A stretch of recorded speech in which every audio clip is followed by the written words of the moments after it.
Ditanya oleh saya, tadi sholatmu mengingat apa? Segala emut.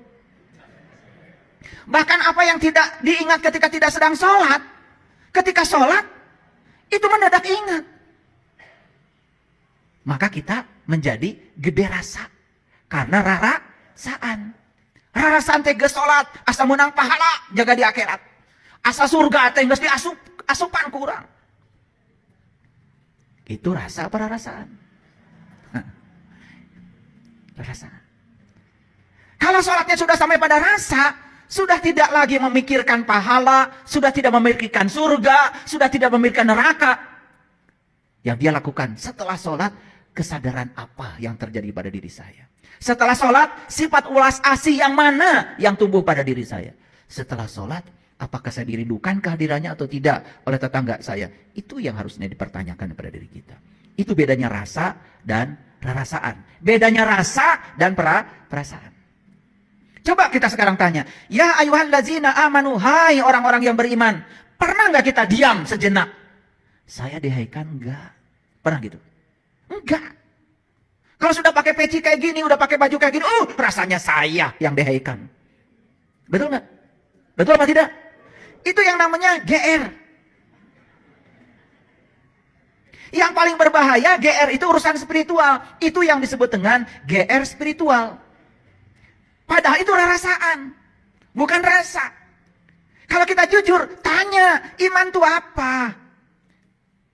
Pernah nanya? Gak nanya. Kalau nanya ada jawabannya. Kata Nabi, al-iman tasdikun bil qalbi, wa ikrarun bil lisan, wal amalun bil arkan. Kata Nabi, iman itu adalah pembenaran oleh kolbu. Tanya lagi lebih dalam lagi. Apa itu kolbu? Bagaimana cara kolbu membenarkan sesuatu? Harusnya gitu kalau ngaji. Dapat lagi jawabannya, kata Allah, langit dan bumi tidak akan cukup menampung zatku, tapi kolbunya orang yang beriman, itulah rumahku. Ternyata kolbu itu adalah rumahnya Allah, kata Allah. Bagaimana kolbu bisa membenarkan kalau itu rumahnya Allah? Pertanyaan berikutnya, setiap rumah pasti ada pintunya, setiap pintu pasti ada kuncinya. Di mana Allah meletakkan kuncinya? Supaya saya bisa berkunjung ke rumah Allah, agar saya bisa bertemu dengan dia dan bisa menyaksikan dia. Setelah itu saya bisa mengingat dia berdiri, duduk, dan berbaring. Gitu gak ngajinya? Enggak. Karena orang mengatakan iman tuh percaya. Pokoknya percaya. Tong nanya. Kakara seri ayana ya. Makanya beruntung kalian hari di sini. Saya ingin mengajarkan kesadaran. Percaya itu kudu ada bukti, nak.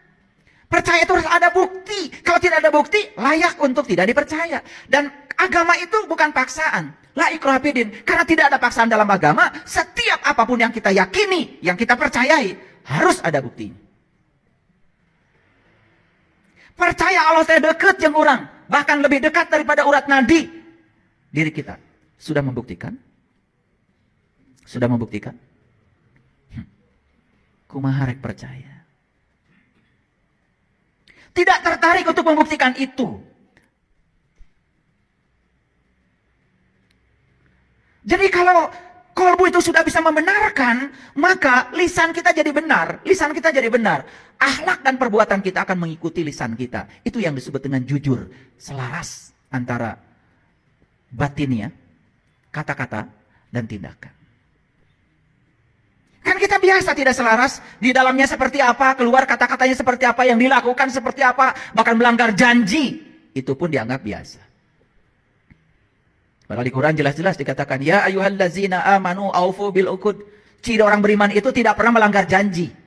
Saya tanya, jadi ciri orang beriman itu tidak pernah melanggar janji. Jujur ya, suka melanggar janji? Jujur, suka melanggar janji? Masih ngaku orang beriman. Pada ayat yang jelas, ciri orang beriman itu tidak pernah melanggar janji. Kita melanggar janji, masih ngaku. Coba. Geus puguh eueuh bauna, masih ngaku tarasi. Karena nama itu baru ada, melekat, kalau ada cirinya. Ngerti maksud saya? Ciri saya, ciri ceramah saya, itu punya ciri tersendiri. Hilang cirinya, hilang namanya. Karena nama itu ada kalau ada ciri. Ada alamatnya, ada addressnya. Betul? Pertanyaan saya. Ya ayyuhallazina amanu. Hai orang-orang yang beriman. Berani ngaku? Saya yang dihaikan? Berani? Baru nggak berani sekarang setelah dijelaskan oleh saya. Kemarin-kemarin sebelum kesini petatang petentengnya luar biasa. Betul? Bahkan menyesatkan orang lain itu biasa.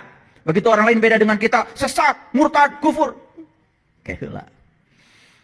Itu orang yang pengetahuannya sedikit. Gampang menilai orang lain. Saya tanya sekali lagi. Ya ayyuhallazina amanu. Siapa? Ya siapa? Berani menyatakan, terima kasih ya Allah, saya sudah dihaikan. Berani?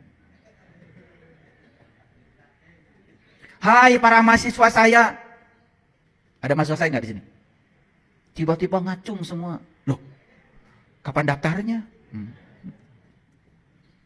Jadi kalau ada kata-kata yang semacam itu di Quran, ya ayyuhallazina amanu, stop, renungkan. Saya bukan. Kalau saya ini tidak layak dihaikan, gimana caranya supaya besok-besok saya layak untuk dihaikan? Belajar di Quran, surat Al-Mu'minun. Apa ciri orang yang beriman? Hadirkan ciri itu pada diri kita. Setelah hadir ciri-cirinya, baru dengan percaya diri mengatakan, semoga saya ya Allah. Cukup sampai di situ? Jangan berhenti di situ. Karena berikutnya ada tugas dari Allah. Ittaqullaha haqqa tuqatih. Ittaqullaha haqqa tuqatih. Kata Allah, bertakwalah kamu kepada Allah dengan takwa yang sebenar-benarnya. Pernah nanya, takwa itu apa? Melakukannya seperti apa? Kenapa ada kata-kata takwa itu harus sebenar-benarnya? Apakah ada yang palsu gitu? Pernah nanya gitu enggak? Enggak. Jadi mau maju gimana? Begitu dibilang kata Allah, bertakwalah kepada Allah dengan takwa yang sebenar-benarnya. Udah aja, dilewatkan perintah ini. Kalau saya kejar. Apa kata takwa di Quran? Saya kejar.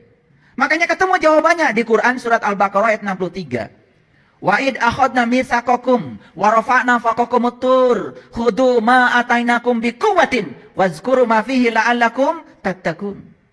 Jadi takwa itu sebuah prosedur. Pertama mengambil janji, yang kedua diangkat kesadarannya, yang ketiga ditunjukkan oleh Allah di puncak kesadarannya. Allah menunjukkan diri di puncak kesadarannya. La'allakum wazkuru ma fihi. Setelah Allah menunjukkan dirinya, bertajalli dalam dirinya, baru kata Allah, wazkuru ma fihi. Ingat yang aku tunjukkan kepada kamu. La'allakum tattaqun. Baru kamu jadi orang yang bertakwa. Jadi takwa itu prosedur. Mengambil janji, diangkat kesadarannya, ditunjukkan sesuatu di puncak kesadarannya. Ingat yang Allah tunjukkan. Itu baru takwa. Jadi siapa orang yang bertakwa? Orang yang sudah bisa ingat kepada Allah dengan ingat yang sebenar-benarnya. Itu haqqa tuqatih. Gitu nggak kita? Belum. Belum semua. Setelah dibahas gini baru sadar. Oh ternyata saya ini belum tahu. Tapi sekarang saya tahu kalau saya belum tahu. Alhamdulillah. Canyaho. Tapi geus nyaho yang orang teh canyaho. Bagus. Daripada terus menerus menjadi orang yang tidak tahu. Tapi kita tidak tahu bahwa kita tidak tahu.